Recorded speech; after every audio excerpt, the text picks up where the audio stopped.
طبعا التسريب انفرد فيه موقع دروب سايت. هو موقع صحفي مستقل أمريكيا، القائمون عليه هم صحفيون، أهمهم مختص في جيرمي سكاهل، وهو صحفي مختص بشؤون الأمن القومي وحاصل على جائزة الأوسكار. بالتالي هم صحفيون معروفون بأنهم خارج نطاق الإعلام الرسمي أو الإعلام الذي اعتدنا عليه في الولايات المتحدة، ومختصون في التحقيقات.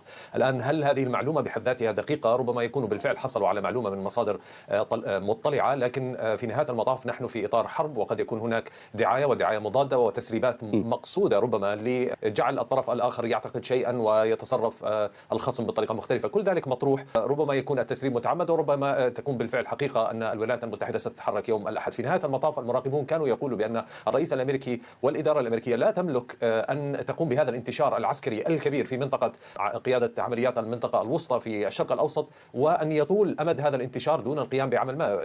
إذا قامت الولايات المتحدة بالانتشار، هذا يعني نتحدث عن آلاف الجنود حاملة الطائرات الواحدة فيها حوالي 5000 جندي في عموم الشرق الأوسط. كما أشار يوم أمس وزير الخارجية الأمريكي، نتحدث عن أكثر من 40,000 جندي أمريكي، 40,000 جندي أمريكي وحاملتي طائرات بالإضافة للمدمرات والطائرات من مختلف الأصناف. هذا يكلف الإدارة الأمريكية على مستوى الخطورة على حياة هؤلاء، وعلى مستوى أيضا التكاليف المالية. بالتالي وجود هذه القوات يحتم إن كان هناك ضربة أن تقع هذه الضربة في أسرع وقت ممكن، رغم أن بعض المصادر الإسرائيلية تتحدث عن أن الضربة قد تأخذ أسابيع. لكن الرئيس الأمريكي عادة ما يفاجئ خصومه، وهذا ما حصل مع إيران في حرب 12 يوما، حينما كانوا في إطار التفاوض مع الرئيس الأمريكي وفوجئوا بأنه أعطى الضوء الأخضر لإسرائيل بقصف، بأنه بالفعل هو من أرسل البي 52 لقصف المفاعلات النووية. بالتالي كل شيء مطروح. وللآن ما تقوله وسائل الإعلام الأمريكية بأن الرئيس الأمريكي لم يحسم أمره بعد، لديه العديد من السيناريوهات، لديه العديد من المخاطر، هو نفسه مدرك لتعقيد الأمر، لذلك يواظب على إرسال القطع العسكرية، وآخرها كما أشرت في مقدمة الخبر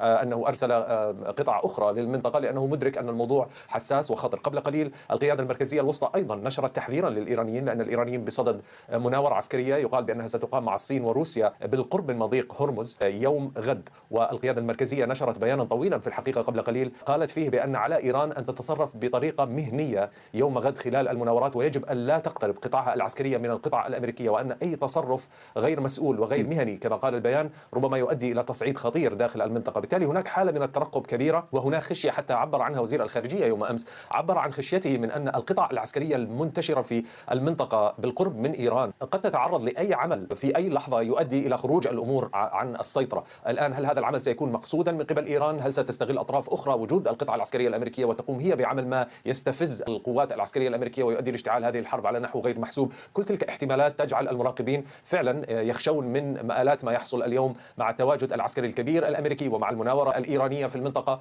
أي خطأ بسيط قد يؤدي بالفعل لخروج الأمور عن السيطرة.